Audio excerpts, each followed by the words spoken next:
Welcome to the Road Back podcast. We're so glad you're here. I'm Melissa. And I'm Desiree. We're two trauma-informed coaches and real-life friends. If you're returning to yourself, your dreams, or your sense of belovedness, this podcast is for you. We'll pull from our own stories and hard-earned wisdom to support your journey. So take a breath and remember, you belong exactly as you are. A few weeks ago, I posted a TikTok called Advice to My 20-Year-Old Self, and I was sharing some fun nuggets of wisdom that I would want my younger self to have known. And then shortly after that, I thought, man, Des and I should do a podcast around advice we would give to our younger selves now that we are solidly in middle age and have some years behind us. We both realized we had some things that we wished we had known 10, 15, 20, even 30 years ago. So welcome to today's episode on advice we'd give to our younger selves.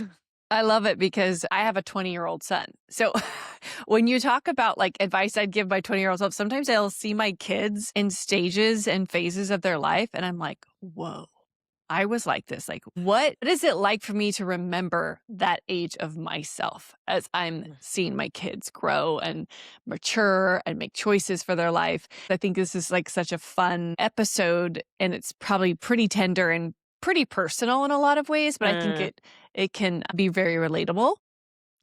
And I know that I've learned so much by parenting and watching my kids grow about what messaging I even needed to hear in those stages, and things I didn't know and things that didn't feel sure to me. So I'm glad that we're doing this.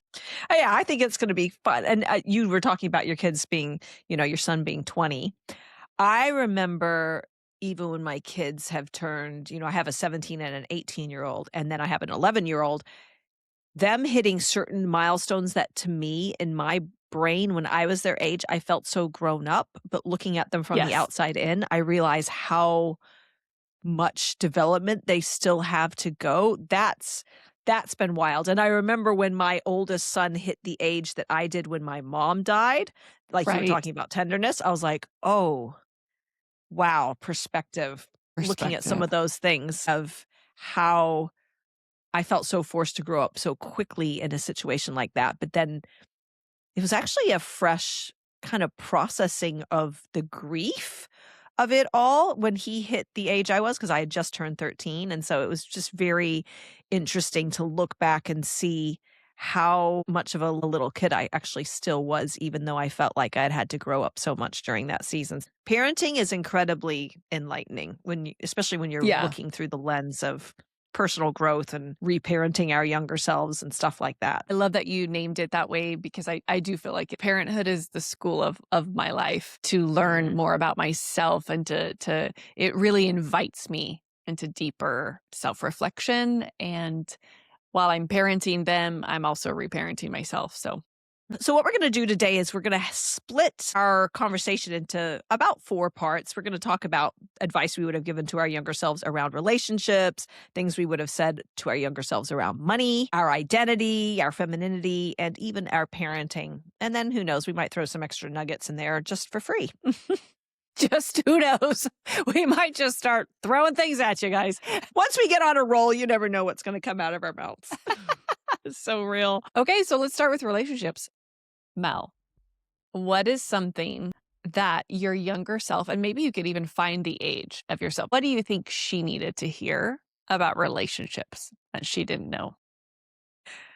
I'm sure there were many things, but one in particular that stood out was her loyalty to people. And I would even go so far as to spread it into things like workplace, other environments that she was a part of. She needed to hear that she was allowed to move on from a relationship or a job or an environment simply because she was ready to move on. She didn't have to wait for something to go majorly wrong or to become extremely toxic before she was allowed to make up her mind and make a change, because she was incredibly loyal And my loyalty has always been something that I've been very praised for throughout my life. And so I took a lot of pride in my loyalty, and it had some wonderful strengths, but also on the flip side, left unchecked, it Mhm. caused me to stay in certain environments and situations much longer than I should have because I didn't really feel permission to move on unless something went bad. It had to become really toxic in order for me to feel like, oh, okay, I'm ready to move on. And so I wish she had known she had permission just to be ready to recognize when something had run its course and then move on. And Mm, at a she stayed in situations to the point where they became detrimental to her emotional health. It wasn't good in the long term, but it was her yeah. loyalty keeping there often. Yeah. I mean, when I hear that, I'm like, "Oh, I wonder if loyalty felt a little bit like gaslighting yourself, because Eh. you even corrected yourself. You're like, "It was definitely bad, and it was definitely hard at times." But there's that kind of like loyalty, it trumps the Mhm. self-knowing of, "This is kinda bad," or, "This is just not working out," or like that self-intuition of, "I think I'm ready to move on." I I was the queen of gaslighting myself, but didn't realize I was. I just didn't know because I had become so in tune with the voices externally telling me what I should think, feel, do, how I should behave. I didn't know how to give myself permission to make Yeah. decisions. And so there were certain times that I stayed in environments that were toxic and I didn't realize, and it had to get so bad until it finally got to the point where I was like, okay, even my level of loyalty can't handle this anymore. I need to move on. And other times it was just simply not understanding that something could run its course and it didn't have to be bad. It could just be for a season. So I tried to make a Right. season often last longer than was healthy or necessary. Simply because I didn't, and it probably was a gaslighting myself. I just really wasn't in tune with what was going on with my inner world a lot of the time. And so I let other people's expectations guide my decisions. And if I was a good worker, I was a good friend, or I was a good girlfriend, I mean, people didn't want me to leave. And so if I left it up to them, Mhm. then they would have kept me there indefinitely. That was at times a costly lesson for me to learn how to begin to tune into that inner voice and the inner knowing that for many years I didn't do. And so it's definitely a piece of advice I would have loved her to know. Girl. Yeah. That's so beautiful. I just wanna say, like, for someone who's grown and probably your self-intuition and self-trust and the self-knowing is one of your biggest strengths, what a beautiful moment for me to see this version of you telling her that. I just think Mm, it's so beautiful, like, so full circle and yeah. so healing, so it's beautiful, Yeah. friend. Thanks, girl. She was doing the best she could. She was doing the best she could. Yeah, And she really it was still was. really costly for her at times. So I wish she'd known that. And it's something I always want to tell Yeah. people now. You don't have to wait for it to turn bad in order to have permission to make a change. Yeah. So good. Beautiful. Mm. How about you? When I'm reflecting back, I definitely see her at about 18, 19 years old when I became a full-time missionary, but I also see older versions of myself. It's in a lot of ways, I'm still telling myself this. So I think because relationships had such an important value to me that I think I was trying to understand a lot of who I was by the way people were either accepting me or treating me or Mm. taking care of me or reciprocating. And so I would just want to tell my younger self, honey, relationships are not you. However, this situation is going, it's just a relationship. It's not the totality of your identity. The way people treat you or don't treat you is really not about you. Mm. One thing I would tell her is when you have the space and the safety to really see yourself in these relationship dynamics,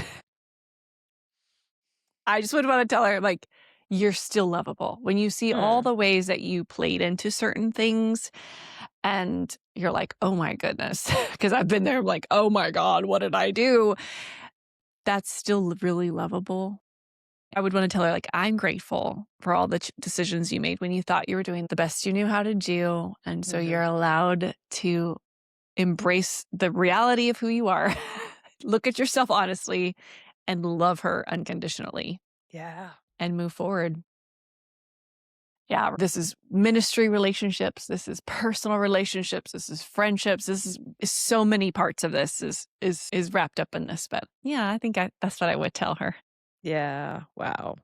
I love that you said, she really was doing the best she knows how. I think that's been one of the biggest mindset shifts for me around people over the last 15 years of my life. I actually used to believe that people weren't doing their best, including myself. It was always like, oh, you could be doing better. You might not be doing your best. Right. I remember reading Brene Brown's book, Rising Strong. And that book rocked my world because in it, she shares this story and how her own perspective shifted because she used to not think everybody was doing her best, including herself. And then she had a series of experiences where she actually came to believe that people are doing the best that they know how. And I remember going through that journey with her, even as I read the book, and I thought, yes, I actually do believe that people are doing the best they know how. And it Mhm. doesn't mean that their best is healthy, and it doesn't mean that Right. their best is even something that I would subject myself to. Correct. But if I can view life through the lens that we are doing the best we know how, it is so much easier for me to be generous in my assumptions of you when you're showing up a certain way. And it's easier to believe the best about me. And it allows me to get more compassion into Mhm. situations. And compassion is such a key to healing. Correct. Yeah. The reason we hold on to, if I could do this better, or if you could have done this differently, there would be kind of like no pain. We could eliminate all friction in relationships, which is just not possible. So I Yeah. think that that's a glaring thought of even how I would make a lot of meaning out of whatever they're doing. Of course, it's the best that they knew to do, but I would create like, oh, that must actually mean that I'm not Mm, worth mhm, them doing something else. mhm. I love this shift because it restores responsibility, like the ownership to the right person. Oh, that's actually their best. And when I talked about like seeing myself honestly, it's like being like, oh, that's actually the best I knew how too. And this common humanity part is we are all doing what we know best to do, probably fundamentally. And we Yes. just don't all have the same capacity or the same experiences. My behavior towards you is a reflection of me. It's not Yes. necessarily a reflection of anything to do with you, which, like you said, puts the responsibility in the right place. And it doesn't necessarily stop the rejection or the pain or if situations are sticky and relationships are hard. It can still be painful, but it allows me to maybe even become a little less self-centered of like, oh, they're just doing everything to try to hurt me, or there's just it's all about me, me, me. It's like, actually, no, people are very self-absorbed and they are doing what they know to do. And when I can be more generous of like, okay, people are doing the best they know how, Mhm. then that lets me be powerful in my decisions of what am I going to Correct. continue to engage in. I don't Yes. need to try to control you into behaving a different way. I actually Yes. get to go, how am I going to choose to move forward? How am I going to behave? How do I get to grow through this? And I love that you said the personal responsibility aspect of things. I've actually found it to be very empowering because it also meant that because I used to be so hard on myself, the finish line was always moving. No matter how good of a job I did, Huh? if I always believed that I wasn't really doing my best, it was like, well, you could have done better or they could have done better. And it was this constant need to fix, fix, fix, fix, fix. The paradigm is like all relationships are proving to me that I'm faulted, that I'm lacking. That is just such an exhausting and sad reality. Mhm. And from someone who lived in that reality, which is why I needed to tell her that, unhooking those meanings of the way people are treating you, and that shows me my inherent value, changed so much. And Yeah. it helps be powerful and actually enjoy relationships for what they are. And it helped me become better boundaried too, because it didn't mean that I had to put up with garbage behavior Yes. also, because your best might actually be very toxic. And so that doesn't mean I have to put up with that. It Mhm. actually helps me go, oh, this is what's in, this is what's out, this is what I will tolerate, this is what I won't tolerate, because I understand that you might be doing the best you know how, and maybe that is very dysfunctional, and maybe you're not ready to confront that and heal. And that's up to you. That's in your responsibility camp. And Yes. what I can then do is choose to make powerful decisions about what will I continue to engage in and what Yes, will that's exactly what it was. There was a lot of toxic stuff going on, but because that relationship showed me something about me, I was Mm. trying to stay in it and fix it and figure it out. What could I do more of to talking about codependency? Like Oh, what could girl. I what could I fix about I me? belonged to the club for many Yeah. years. Which is that paradigm shift of it going back and restoring agency means I get to choose what's Mm. right for me and, like, being like, "Oh, that is the best you can do," and I can walk away and choose other relationships. And unhook your identity Yes, from their behavior. absolutely. Yeah, that's fun. Should we talk about money now? What would you tell your younger self? What would you tell younger Des about her money or money in general? This one feels like a big, big stretch for Des Mm. because money was very dangerous. It was something I couldn't trust. Even if I had a little bit, it was probably gonna trip me up or go away somehow and bite me in the butt. Mhm. So this feels like a huge growth. What I'm trying to say is I can see a lot of expansion in my beliefs about it, but I would want to go back to Des. Missionary Des, who was making very little money. And I was like, that's great. The less is better for me in this situation. But I would want to tell her, Des, you're the one who gets to put the limit on what you're worthy of and what's possible for you. So why not you, sweetheart? Why not you? Hmm. Yeah, I would tell her Aw. that she holds all of the sense of worth and value. It's not even about just money, but the sense of Yes. value that she holds. She gets to put the limits. She gets to say, I'm worth this much or not worth this much. And I didn't ever realize that when I was growing up. So, Yeah. Wow. mhm. That's that's tender and beautiful, and that landed with me when you said that. I could feel it. I just had a flashback of Des in her 20s. Mm. I didn't have a car for many years. We couldn't afford it, and so I had a bike. And I used to take my at the time, I only had the 2 kids, and I would Mm. load them up when it was raining. I would load them up when it was 110 outside in my little bike carrier, and I would even pick up other people's kids for them and take them to school on my bike carrier. Oh, honey. And I'm just, like, thinking, "Honey, you put the limits, like, you get to hold what you're worth and what you're not worth," and she's been through a lot, so it's pretty expansive to be able Mhm. to tell her that and to believe that and to find that to be a truth of me now that I Mm. hold inside of me now to offer her. Wow. I feel a lot of hope in that for people too. From maybe they see themselves in certain parts of that. Maybe they're where you were, maybe they're not quite, maybe they're somewhere on the continuum, but seeing how powerfully embodied the growth you've had, just even in the few years I've known you, of this is what I'm worth and this is what I'm going to ask for and being able to get it. And that's just an incredible testimony. Yes. Like before and after is quite amazing. Yeah, it's quite remarkable. People Mhm. used to stop me in the neighborhood. I live in a small town. They're like, "You're the lady on the bike or who walks everywhere. Are you like a health fitness nut?" And I just looked at him. I was like, "No, I have no money." I was like, "I don't have a car." And they were like, "What?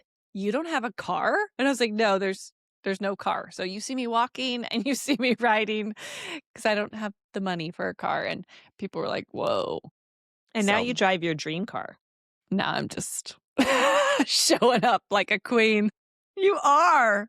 Actually, hearing that story and hearing a bit behind the scenes when you got your car, just in the context today of where you were Mhm. all those years ago, riding a bike and Yes. now driving a beautiful luxury car is just it Who feels am like I? a testimony. Yeah, it actually feels like you know what it feels like? It feels like a physical representation Yes. of inner healing and growth.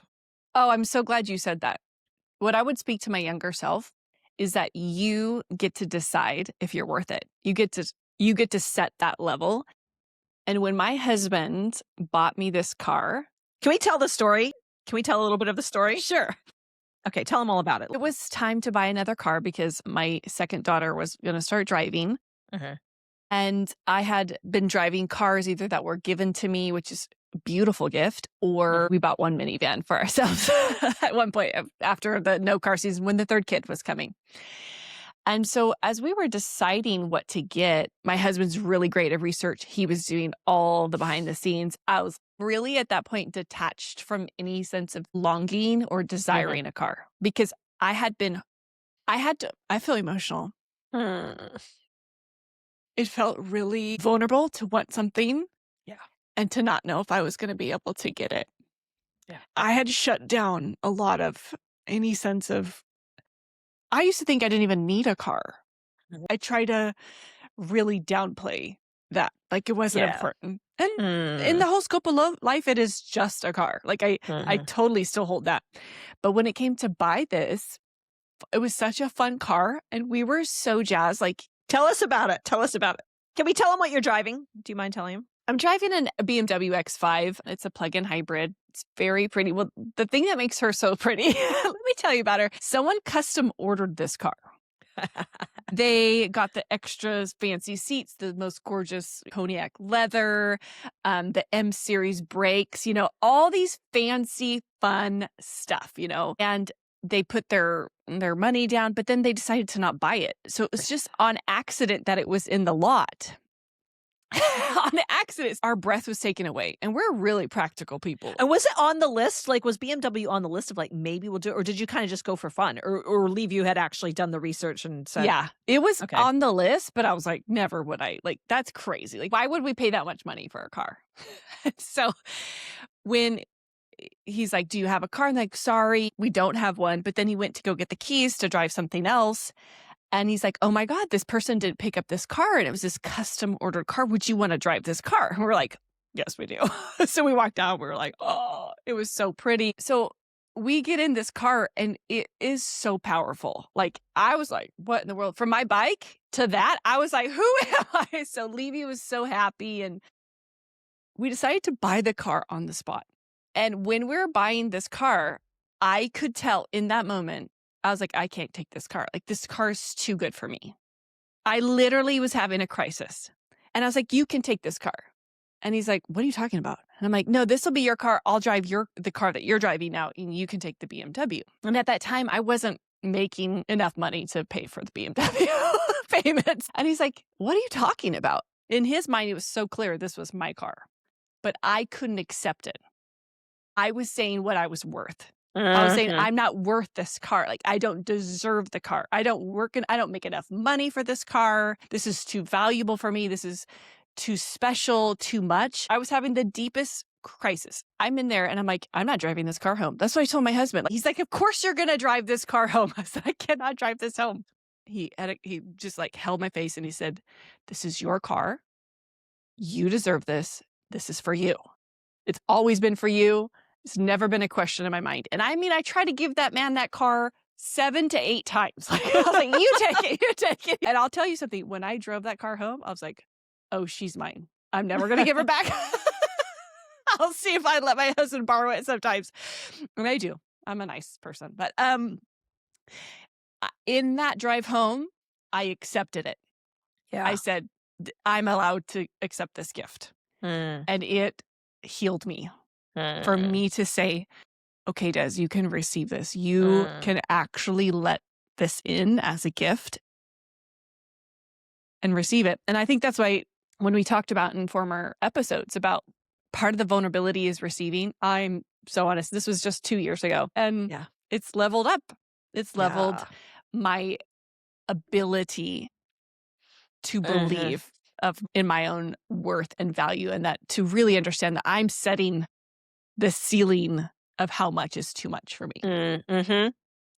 I love that whole story because I was talking with you behind the scenes Yes. when you were going through it. It was so exciting. And what I also love is the nuance of desire and receiving and worthiness even, because there is a level of truth to saying you can't receive what you don't believe that you're worthy of receiving, which you were actually wrestling with. But I also love that in this case, your husband. And also, I just think it's the goodness and grace and gifts of God sometimes to Yes. not go, I'm going to make you wait until you do believe you're worthy before I'm going to bring it across your path. Sometimes it's like the gift in itself Yeah. invites us into the expansion of being able to. He doesn't go, I'm going to wait till you've checked all the right boxes and okay, now you've proven you believe that you're ready for that. So now you'll get it. I think sometimes God will actually give us things even before we realize we're ready to receive them. in Mhm. order to show us, okay, you are ready to level up. The act of getting into the car and driving it home, it was like physically partnering with the gift actually helped you receive it and healed something within you in the process. Sometimes I think we can get into this, well, when I've earned it, then God will bring it to me. I'll have earned the healing, I'll have earned the worthiness, I'll have earned this. But Yes. in that case, your Mm-mm. husband actually gave it to you before you felt ready.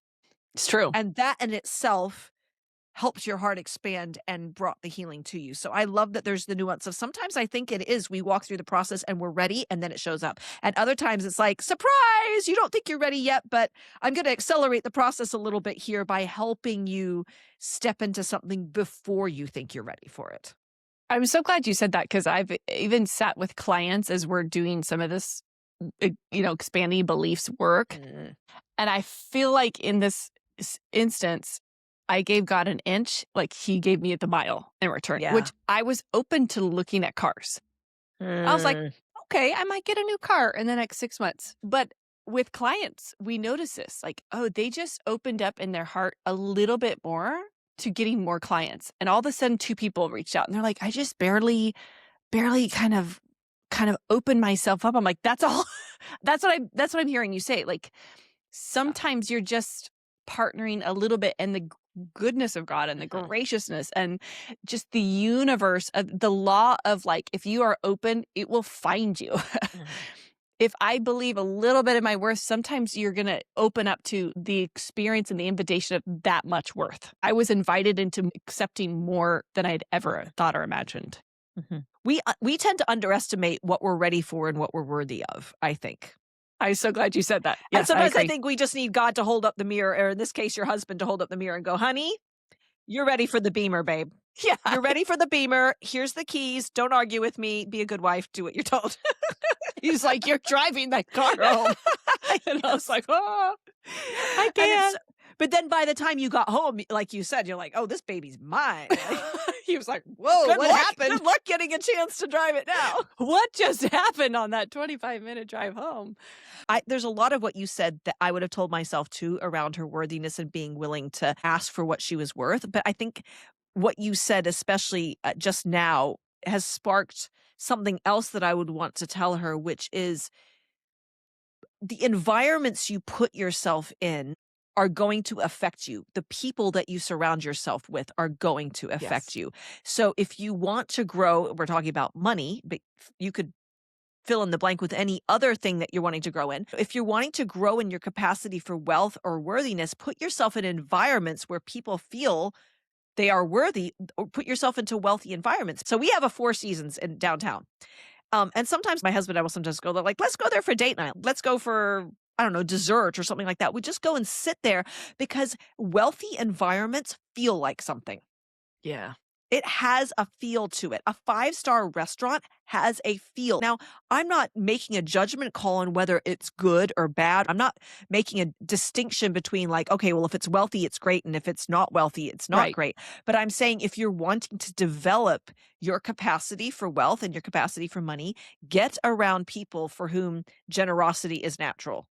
Get Mhm. around people for whom making money is very normal to them. Put yourself intentionally into environments, even if you're like, well, I can't afford to rent out the penthouse at the Four Seasons, but I can certainly go and get my bowl of French fries and drink a Coke or something and sit in the atrium area or so. There's places where you can choose to intentionally put yourself into environments. If you're wanting to grow healthier, get yourself around healthy people. Go to a gym. Your influences affect you. And so that would be one thing that I would have told her because my younger self didn't know how to ask for what she was worth. And she actually had a lot of probably daydreams or longings to walk in greater levels of wealth. But she was like you, worked a lot in ministry situations for either Mhm. free Right. or minimal, mostly free, and then just relied on support and things like that. And for a while that worked. But she also didn't know how to ask for more. And then even when she was working, regular jobs, she just would take what people gave her. She didn't know how to ask for Yeah. more. So I'd probably tell her to learn how to negotiate as well and just put herself into environments to Mm. be around people that she really aspired to be like on multiple levels. And I think in some ways I was very blessed in that I had some amazing friendships and people around me at different times Yeah. that really supported me. But also, the associations you have matter. You really do become the average of the 5 people you spend the most time with, or whatever those sayings are. And so, if you're wanting to grow in wealth, put yourself into wealthy places and pay attention to wealthy people who embody the characteristics and traits that you like, because not every wealthy person has Right. great character, but also not every poor person has great character. And I don't know that she ever really believed that wealthy people were all bad, but I know that that can be a belief system that sometimes people are like, oh, wealthy people are all greedy, or wealthy people are all out to rip you off, or they're scammers, or things like that. But the truth is that money is just an amplifier for what is already in your heart. You can have no money and still be a scammer, and you Mhm. could be a multi-billionaire and be the most generous person Yeah. around. So, yeah, put yourself in environments that are going to cause you to level up. That's what I tell her. You know what I think's so amazing? To me, you are the person that people should spend time with so that their money beliefs level up. And I'm like, you've become the thing that you're saying, "Hey, go find people like that." Like, you're the person. That is a deep compliment, because I can think of very specific people who, when I became friends with them, they very distinctly impacted my money beliefs. Yeah. People that I know that are incredibly generous. I considered myself generous, but I remember my generosity taking a big step up when I met some people that just took generosity to a whole new level. I felt my ability to believe for just the finer things in life level up when I was around certain people. So, you saying that I embody any of those things is a massive compliment, You girl. Thank you. absolutely do. That's what I was like, this is so amazing. I like this episode. This is going good. Let's move on to identity, self trust, our femininity. Are there any things that you would want to tell a younger version of you around Mm. who you believed yourself to be?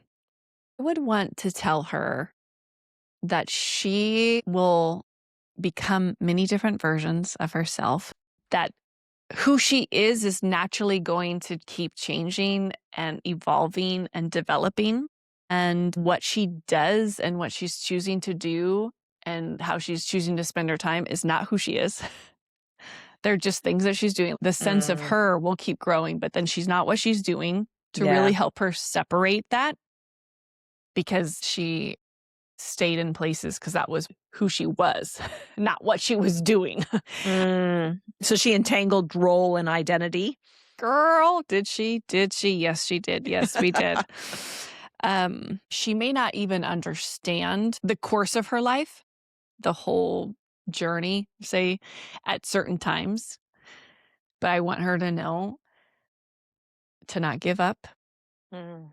and that I feel emotional. Sometimes everyone Mm. has to get lost a little bit along the way, and getting lost isn't the end of the world, because she will be found and she will come home to herself.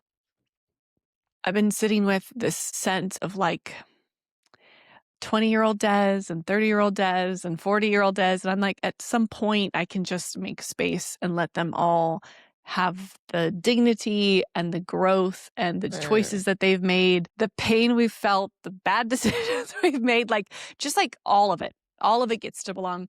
I had a friend send me this poem. May all the versions of you set flowers upon your table or on your porch, and may you just welcome all of them Mm. home to you. I just really loved it because I think that's what I would want my younger self to understand, is that it's such a bigger picture. I'm still discovering who I am. Yeah. I used to think it was really important for me to know all the details and who I was, what my purpose was, and I'm so much less interested in that now. Like, I'm so much safer to be like, we'll just see how it goes. Like, all of my life is about learning more about me, more about trueness of like God's love for me, how I can really live in that love and how I can heal in that love. And so, yeah, I would just help her reframe identity. Mm. Mm. I could feel the space that you've created for yourself, even as you said, my 20-year-old self, my 30-year-old self. Really, the picture I even had is they all have a seat at the table now. Yes. None are standing at the door, kind of looking around, peeking around. Is there any room for me? it's like, "Oh, no, there's enough room for Mhm. every phase of Dez's journey. The Yeah. beautiful, the messy." S Yeah. For sure. I think when I was hearing you say that, like, they all get to belong at the table is I lived in Romania in my early 20s, late teens. I lived there for about 5 years, and I was doing a lot of work, but I was as obviously a young person, a single person. I was working with mothers, I was working with children, I was pioneering, um, nonprofits and new work and new ministries, things that are still working now. And then I went back for the 10-year anniversary of when we opened this home in Bucharest. And I had had kids. I had 3 kids at the time. And I remember sitting down in the place that I had worked my butt off to get started. I hung up pictures. I made the beds. I had done all that. And now I was like 10 years later, and there was full of families and women and children. And I was helping one of the moms learn to breastfeed. And I was sitting next to her, and I was just in this moment, and I had my own kids. They were playing with all the other kids, in Bucharest. And I just heard it. Nothing is lost. Mm-mm. Nothing is lost. There's not any part of what Des did when she was 19, 20, 30, 35, 30, nothing. None of my motherhood's lost. None of those sleepless nights of rocking my kids. Like, everything matters. Yes. Yes. Everything belongs. Mhm. Everything's okay. Yes. We take it all. Yes. Yes. Oh, I love that, and I think that comes with maturity too. I think as we're able to zoom out and kinda go, "Oh, there's space for every part.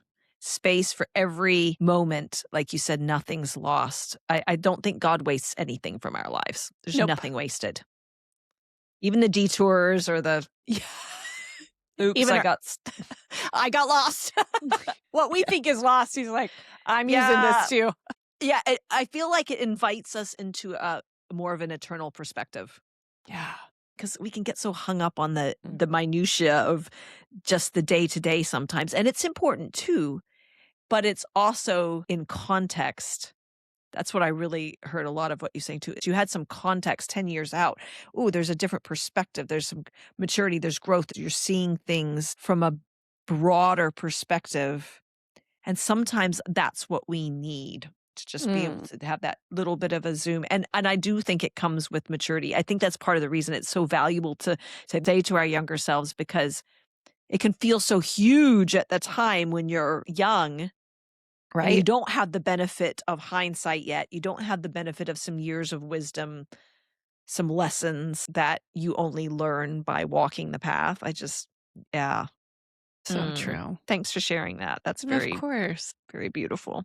Of course. What would you offer your younger self about Hmm. identity or self-trust? I would tell her she can trust the voice of her heart. That would be a big thing for her. If I could have given her that advice, that would be one nugget that I think could just carry her through almost anything that life has thrown. It's like you can trust the voice of your heart. You don't have to continually outsource your decision making to everybody else. You don't have to constantly keep waiting for permission. Mhm. I'd probably tell her, probably to tell her to get into therapy really early. Girlfriend, Yes. just sign up for the counseling. It is worth it. Just like get in the therapy. It is an investment you won't regret. I'd probably definitely tell her to do that because she was such a helper. Sometimes it was hard for her to be the one receiving help. Mm. So, because I'd be like, oh, that will help you get in touch with the voice of your heart faster. Right. Might save. I mean, it's not wasted, and some of it was painful along the way. This feels like one of those fairy godmothers, bippity boppity boo. We're like, we're gonna tell you the hacks. Like, boop, therapy for you, Yeah. therapy for you. Yeah. Everybody gets a therapist. You get a therapist. You get a therapist. God Yeah. bless good therapists. Amen. When you said that, I thought, what did it cost her to not be connected to her heart? Like, what would she have been able to experience if she was able to trust herself?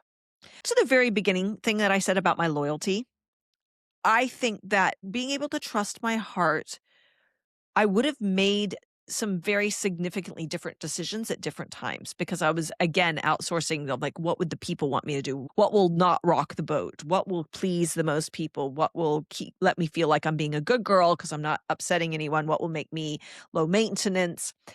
I consider that one of the biggest treasures of my life now is being able to cultivate a relationship with my inner world because it's also a way that God often is speaking to me too. I can think of some obvious things that I think, oh, I would have taken a different path. There's things that would have affected things that I studied in college and just Yes. life career paths, places that I stayed that I would have shifted out of earlier. I would have made different decisions about, like, there's just obvious choices. And the thing that is beautiful is, again, nothing's wasted. So I also hold the tension of there were many years that I didn't know how to tune in to my inner world and the voice of my heart. The flip side of that and the beauty of it is I also now hold hearing the voice of my heart and knowing what's going on internally with such high esteem that there is nothing that is going to make me drop that again because I have had to carry some of the pain of decisions that ignored or ran over or outright went in the opposite direction of what my heart was saying because I was afraid. So it's just, I see the beauty of it now. And I do think sometimes when something's come at a cost, we hold it more dearly and more Huh. closely because we know what the alternative is. So it's like, oh, I So tasted true. that firsthand. I don't want to buy that t-shirt again. This is worth me staying the course. I love that. I agree. This is not to throw out and be like, one pathway was better, but because I learned this way, I Hmm. treasure what I have now. And I can Hmm. offer that to my younger self too. It feels like wisdom. I think it's Yeah. like wisdom. You know how people might say it's applied knowledge? Hmm. I feel like it's just we forged some things in the fires of life that now we recognize, oh, this is gold. Yeah. Maybe somebody could have handed the piece of gold to me when I was younger and I may or may not have valued it. But now being being forged in the fires of life, there's certain things that I'm like, oh, the fire burnt up what was straw. So now what's left is gold and the jewels, and they've just been refined. And, even you're just talking about that 10-year reunion and things coming back. It's like the benefit of stepping out and having some life behind you. It's like, oh, I actually have some wisdom now. And I Mm. know I do. Maybe when I was young, I might have wanted to have wisdom, but there was a lot of life I hadn't lived. Yeah. There's just a lot of things we didn't know. I didn't I know what I didn't know. I bet you that I always think about this. I'm like, I bet you in 30 years I'm gonna be like, look at Des from her mid-40s. She didn't know some stuff. I'm like, yeah, probably. It's like it's just natural. It's just a Very part of much. life. Yeah. So Absolutely. good. Well, this I know this is not directly what you were saying, but wisdom sounds like parenting to me. So I'm just gonna go to the next topic. So what would you tell young Mel just having those 2 boys back to back and adding in your daughter a few years later, like, what are some of the things that you would want her to know about parenting, her motherhood? I think to springboard off of "You Can Trust the Voice of Your Heart," I would probably tell her to put some of the parenting books away. Because I lost my mom at such a young age, I went into parenting a little bit afraid that I didn't have what it took. Like, Yeah. "Oh, maybe I need to read all the books I can. I don't wanna screw up my kids." And so, I would sometimes be receiving almost conflicting advice because one parenting book would be saying this and another would be saying that, and I was just trying to get it right. And I remember, oh man, I feel for this version of me, but I remember when my oldest son was very young, he might have been a month old or so. And I remember one time just he had fallen asleep on my chest and I was just sitting there with him and I was just loving the moment so much. And I had this brief moment of like, oh my goodness, I'm probably supposed to put him in the crib right now because he needs to learn to sleep, not sleeping on me or something like that. And I overrode it. I did sit with him, but I just remember feeling this like, oh, what's the right way? I'm supposed to do it this way. I wish the version of me now could just go and sit with her and say, "It's okay, you hold your baby as much as you want, mama. It's not it's not gonna mess him up if he's snuggling you longer. It's okay if he's not sleeping in his cot by whatever moments after he's fallen asleep." I see how sincerely she wanted to do a good job. I feel for her. That's, I think, where I feel some of the compassion towards her. Oh, she so wanted to do a good job. She was so conscientious and just wanting to do her best as a mom. And again, if I could say, "Mama, you can trust the voice of your heart. It's okay that this is what you wanna do." The parenting experts have some gems, sure. but nobody's gonna know your child like you do. It is okay to make decisions based on what Mm. is best because you are the only person who is their mother, and God has given these children to you, so you can trust that. Mm. Yeah, how about you, friend?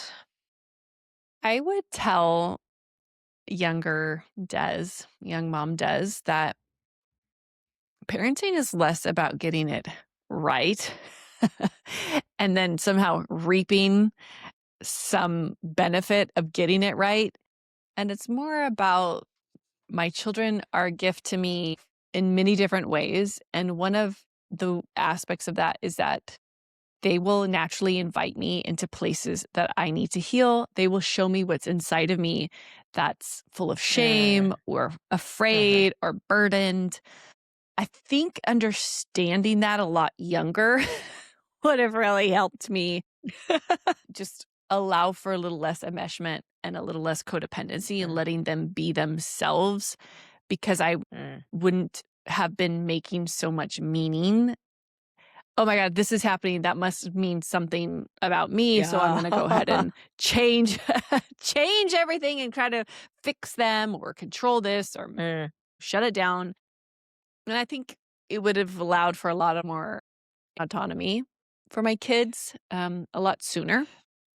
And so I would mm, definitely tell her that. And I would tell her that motherhood is going to stretch you further than you ever thought you could be stretched. And you will discover something so beautiful about who you are in all of that mm, experience. mm. I would tell her, your children are going to be invited to do the exact same thing, to stretch and to grow because God has paths for them and has purposes and plans and invitations for them. And it's safe, safe to let it all happen. Mhm. That's Yeah. good. I love that you said those things because it makes me also realize something that I've learned, which is letting go of control has been such a big milestone of God's got them. Control is only really an illusion. I don't ever really Hmm. control another person.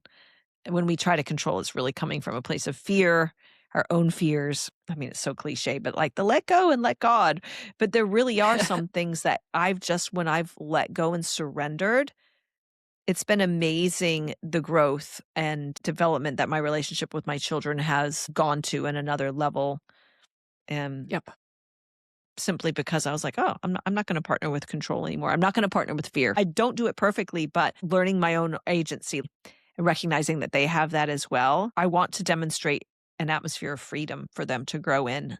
And Mm. so that means letting them have consequences or experience the ups and downs of their own decisions. And I want them to learn that when they're with me rather than being like, okay, you got to wait till you get out in the real Right. world and suddenly have it smack you in the face because your mommy kept such a sheltered environment all the time. You couldn't actually learn anything for yourself. Yeah. Motherhood will invite you into the deepest love that you've ever known and the Mm. deepest surrender you've ever known. Yep. I'm proud of us because I know you and I know me. I'm proud of the work that we've done to actually be able to show up as, like we would say, good enough parents. We don't have to be perfect, but I do think that we're good enough. Hmm. And our children are Yeah. resilient. Yeah. I love that. I feel proud of us too, and I actually think that the level of connection that I want to have with my kids is dependent on the level of connection and the healing that I can have internally for myself. But what I want my kids to experience and how I want us to have connection is very related and interdependent upon this personal connection. So I just think that when I work with mothers in general, this is a huge aha because they finally think, "Oh my gosh, taking care of my heart and learning to support my emotions and my spiritual health has transformed the way I'm able to show up for my kids, and I'm a different person."